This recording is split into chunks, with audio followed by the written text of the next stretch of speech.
Hello there everybody, Adam Cleary from FourFourTwo here, but especially hello to fans of West Ham United because you are now UEFA Europa Conference League champions! Woo! Irons, etc. Now I could do a very long-winded, accurate introduction to this video where I set out precisely all the points we're going to go through, but instead, let's just look at this video of David Moyes dancing. That, my friends, is what it's all about.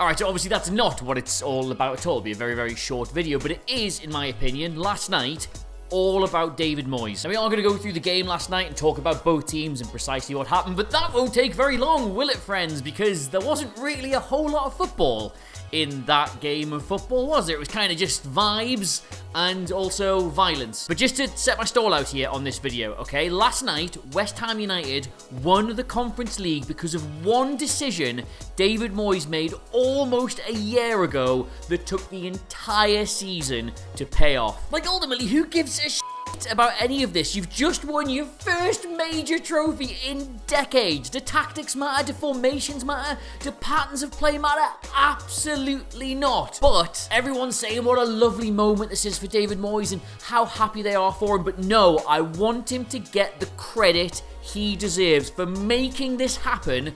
And to do that, I have to do the nerd stuff. So, David Moyes, this is your life. Right, so here are your two lineups last night. Sorry, I don't have purple Subitio players. You'll just have to use your imagination with the red ones. West Ham United in the 4-2-3-1. They have just about settled on this season, and Fiorentina in the 4-3-3 that they are very good at doing. Now, not to toot my own cock too much or anything here, but I will be referencing a video I did on West Ham just a few weeks ago because their constant changing of formation and system to try and accommodate Lucas Paqueta has been their main source of problems in the Premier League, but also really helped them out in the conference. And I know everyone else calls him Lucas Paqueta, but in my soul, I am sure it must be Paqueta, and I'm fairly sure I've heard him say that as well, so we're gonna go with that. Anyway, just to be blunt, I thought last night he had a dreadful game of football. The entire way Fiorentina play rendered him almost completely redundant. So just to wave the old magic wand here, this is what about 75% of the entire first half looked like. Fiorentina just penning West Ham back into their own half. The way Vincenzo Italiano has got them set up means they can do a lot of different things very, very well. But just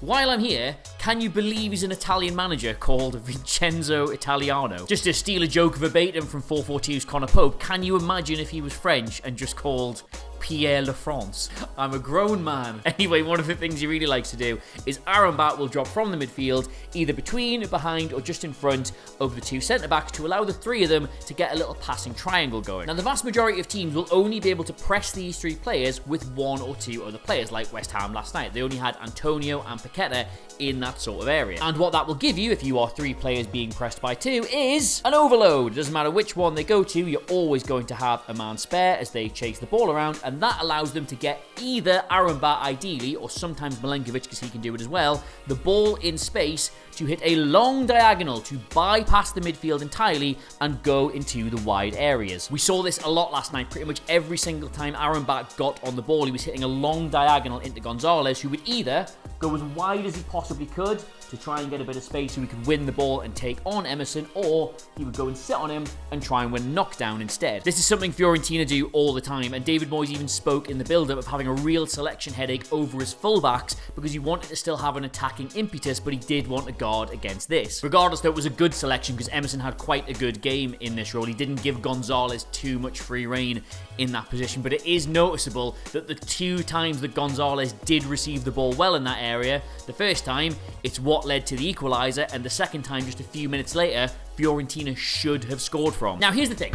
I'm not going to focus too much on the first two goals. The West Ham one was just a bit of play from a throw-in, which, whisper it, they shouldn't actually have got. That was Fiorentina's ball. And the second one, as we discussed, came from Fiorentina's game plan that they had pretty much from the first whistle. But my original point is that David Moyes did a thing a year ago and he had complete faith in it despite everything else that was going on around him. Now, in the grand scheme of the season, he had faith in it despite the fact the results weren't there and they were falling down the table and people were calling for his job. But in the context of last night, he had faith in it despite how little of the ball and how little of the chances West Ham had. West Ham had legitimately a horrible first half. They could barely get out of their own half. They had something like 26 or 27 57% of the ball. In a cup final, when you're not like a massive underdog, that's astronomically small. And the reason for that is because they simply had no build-up. They had no way of getting going. They could not get out. When they did manage to recover the ball in their own defensive third, they could not play through Fiorentina. They could not get out wide. So their only option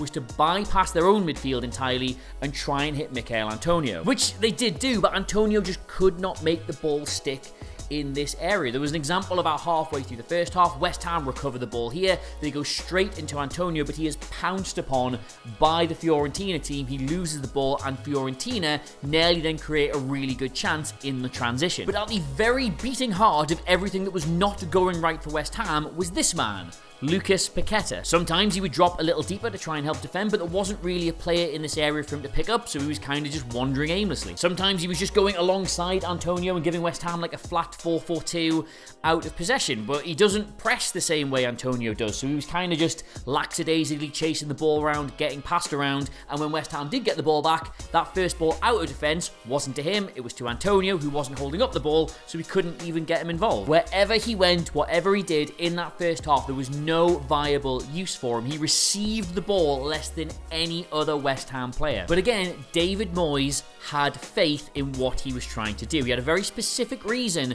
for having Lucas Paqueta on the pitch, and just because it didn't happen in the first half, just because it didn't happen in most of the second half, didn't mean he was going to lose faith in it. Because you see, for all West Ham couldn't get the ball, they couldn't get going, they couldn't get any build-up, they couldn't get the ball to the man who's supposed to be their most important player, they were actually pretty okay in that first half. Like, for all Fiorentina's dominance, each side only had one shot on target in that first half. Like, he is Fiorentina's and he is West Ham's. Yeah, probably not gonna leave that in the edit. Shouldn't joke about it, should you? It wasn't funny. If you're watching UEFA, 4-4-2 strongly condemns. Also, I saw who did it. It was this man. So, second half, things get a little bit more stretched. They get a little bit more chaotic. West Ham are finally able to play a little bit. They get into space that previously they could only dream of. They get their penalty. They go 1-0 up. Fiorentina equalise by doing the exact same thing they were trying to do in the first half. It's just that now that West Ham are playing out a little bit more, they're a little bit more open. That enabled them to finally get through. That way, the game is going pretty much exactly as you would expect to, and we are heading for extra time. And yet, despite the game opening up, despite West Ham finally getting on the ball a bit more,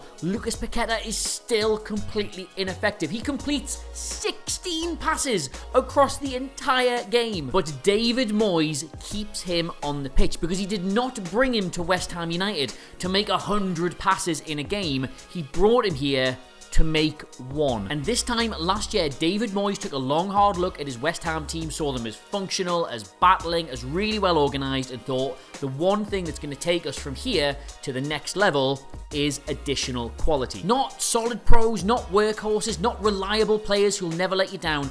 One or two players dotted throughout the squad that when games get to this stage, when structures break down, when space opens up, when nobody's quite sure what they're supposed to be doing, they can rely on their individual ability to make a massive difference. And in the 89th minute, Fiorentina take a goal kick that goes into the mixer, it bubbles around, the ball is loose, and Lucas Paqueta dives on that ball, not to retain possession, not to win it back, but because he knows something can happen. He looks up for just a fraction of a second, and one touch of the ball later, Jared Bowen is clean through behind the Fiorentina defence to win the Conference League for West Ham. There are a number of players in West Ham's squad who would have had a much more effective game in that final last night, but there are none in that squad, indeed few in Europe, who would have instinctively done what he did in the last minute. Just look at this still for a second. It is bouncing, it is loose, it is congested. They are outnumbered in that area. And crucially, neither Bowen nor Antonio are on the shoulder of the last defender. They're not already making the run. There isn't the imperative there